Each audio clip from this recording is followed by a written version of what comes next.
welcome to the webinar on how to advise your chapter on student life. My name is Sheree Michaud, and I work at the Office of Fraternity and Sorority Life and Community Involvement. Today, we have a guest speaker from the Office of Student Life and Leadership, Lee Roberts. Lee Roberts is going to be assisting us with this webinar. With this webinar, we're going to go over several key points that will benefit you to helping advise your students on how to use student life. So some of the things we're going to cover are what is student life and why should your chapters really be on student life? What should your chapters be putting on their pages since each club and organization at Carolina has its own page? How do you manage chapter and exec rosters on student life? Advertising events through student life, year-round deadlines, and other things that'll better assist you to helping your students when they go on student life. So Lee, take it away. Hello everyone, my name is Lee Roberts and I am the Student Organizations Program Coordinator in the Student Life and Leadership. I'm very excited to be here with y'all today and to lead you through this webinar. So I'll just go ahead and dig right into the questions that you see on the screen. The first question is, what is student life? So student life is an online management system we use to capture the co-curricular experience at UNC Chapel Hill. So each organization and even some campus departments now will have a page of information in the student life system where they can invite new members, they can create and manage events, link social media sites, and a lot more that we'll go into. The site is located at studentlife.unc.edu and can be accessed by anyone that has a UNC Onion username and password. So I will pull up the student life screen here and make it large so you can see the full screen. So when you log in with your Onion username and password, you will see this main home page here that will advertise specific notes at the top of the Student Life Bulletin, which is a weekly bulletin that we send to all student organizations, my organizations, and the events here that are updated every week with either campus departments or student organizations, and you can click on those and RSVP as you are interested. And there's also this new section too that student organizations can contribute to. So this is the main homepage of Student Life. And we'll go into a test organization that we have for doing trainings on student life. So I will open that up. And so this is a student organizations page. This is the home page of what you would see when you log into your chapters organizations page. So you will see this register button during the registration period when that is open, and at the end of the webinar I'll give you those specific dates. You will see just main page information, so you can also link your social media and you can have the tweets show up there. You can start a discussion and just see other things that are happening on the organization's page. And so when you go to actually events, will be the first tab that we'll dig into a little deeper. You'll see the events that you have created thus far. You can manage those, you can click on those to view more details and to view RSVPs, and then you can also create an event. So I will go through that very quickly. So to create an event, the page itself is pretty self-explanatory. You will need to put the event title, select the theme, which folks will use to filter the results of the events that are on the entire Student Life page. And then you just fill in the information accordingly. One thing to note at the very bottom, when you are creating events on the page, you can make it specific to different groups of people. So you can make it to anyone in the world. That's folks that don't have an Onion username or password. Students in Student Life, students and staff at Student Life, that's anyone at UNC that has that Onion access, organization members, and then people that only you invite. You can also go through and pick specific categories to your event, another way for folks to be able to filter that through. And then there's this RSVP function, so you can have folks RSVP, and you can track those RSVP spots. And then on the subsequent pages, I will not go through those, but you can upload a photo for the event to make it look more presentable to folks wanting to attend your event. And then at the very last page, we'll click submit for that event. And so after you create the event, this is what an event would look like. You can have where Google Maps will show the location of the event. And at the very bottom, you can manage that access like I was speaking to. You can track attendance, you can manage invitations, you can change the details if a last minute date change or something happens.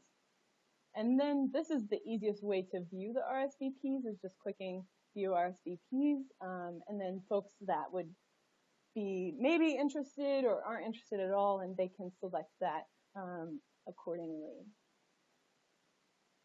So I will go back to the main page of our example, Student Life example page. The next one that I will dig into is the roster page. And so this is really important when you're trying to make sure that everything on this page is up to date, as if folks around or across the university is trying to get in touch with folks in the chapter, or if new members would like to learn more information about who is on the roster and a member of the organization, they would find that information here. So you can invite people, which is an easy way to invite a mass amount of people. So you would just input their email addresses there, and it sends them an email address, and then they have to accept that invitation to actually be a member of the page. And then once you are a member, and if you have that administrative access, so the primary contact, the treasurer, and the advisor would have the access, you can come in here and click Manage Roster. And this is where you can really edit any position, any member, any information that you would want to be visible on the main roster page. So click this little edit button, and you can go through and select a new primary contact, as the primary contact is the main liaison person for the organization in the chapter with the university. And then you can also go through and edit any of these positions.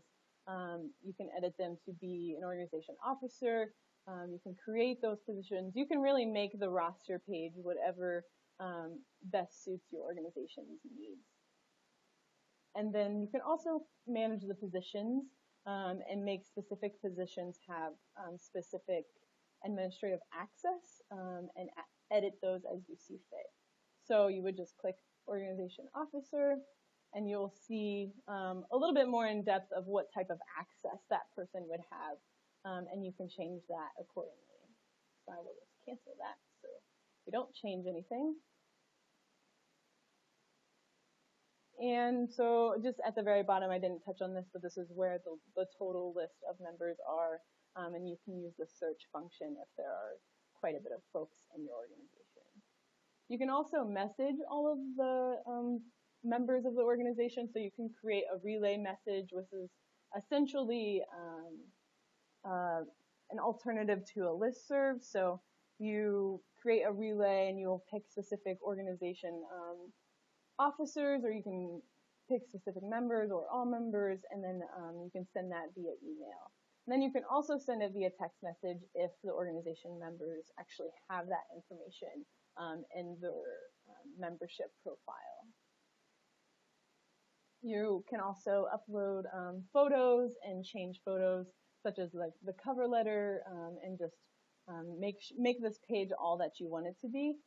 You can also, I would really encourage you to actually look at the documents page a little bit more in depth than other folks, because I think this is a great alternative to Google Drive, except we can have access to this information that you put in the Documents tab. So if you create or add a file, it's just a simple upload like you would in Google Drive, and you can create folders and you can have all of this information here, such as a transition manual, bylaws, meeting minutes, administrative forms, and you can have, it goes back to the access in the roster tab. You can have specific members have specific access, I guess, to each folder or each file. So that's really convenient. The next tab is forms, so you can create a form to collect contact information to, you're trying to access maybe folks' t-shirt sizes or whatever you're really trying to gather. Again, an alternative to a Google form. So you can go through and have specific elements to the form. You can create logic in the form. And I won't go all through this, but these are just some examples of what the form can look like. And then you can go through and manage that. You can duplicate those forms so that you don't have to create the entire form again the next time that you would like to use it. You can also add in your service hours, so all of the great service that I'm sure your organizations are doing, you can put that information into this area here. Let's click Add Service Hours on the top left and just simply describe what that service was, how many hours, and then the system will keep track of that per member. You can also manage, interests, so when folks are filtering through the whole list of organizations that we have here on Student Life, you can have specific interests for your organization that will pop up for new members or for other folks that aren't involved on campus to see your organization when they're searching. And then this is where you can upload that cover photo and make this page all that you want. You can upload multiple cover photos to display what you all are doing to the public. So this is a quick rundown of the entire page itself. Once you do upload if you wish to upload the social media sites, that's all located here, and really make this page what you want it to be.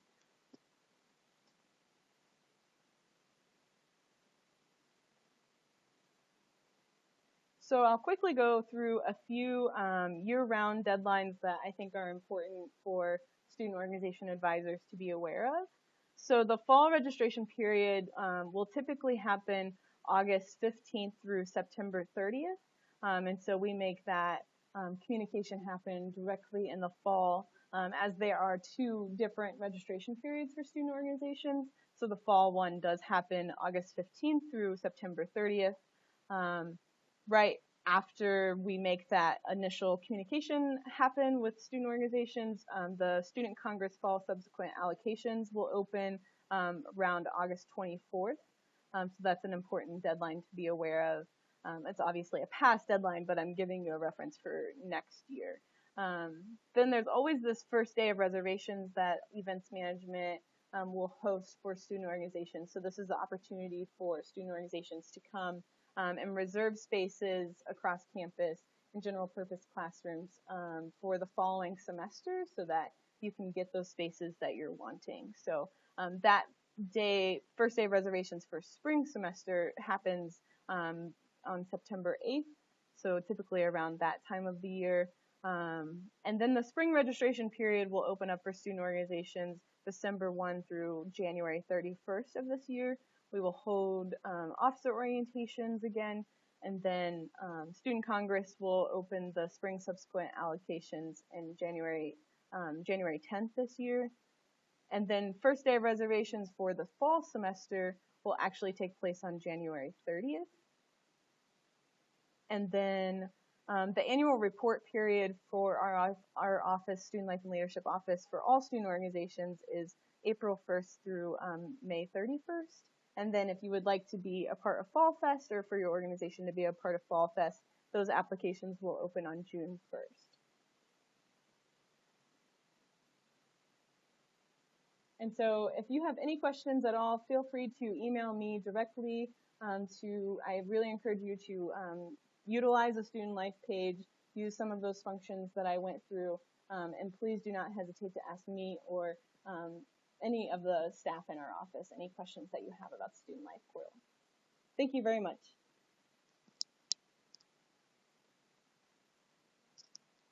All right, so this concludes our webinar of how to help your students utilizing Student Life. If you have any further questions for our office, please be sure to contact me through this email, or contact us our phone number at 919-962-8298. Thank you so much and have a great day.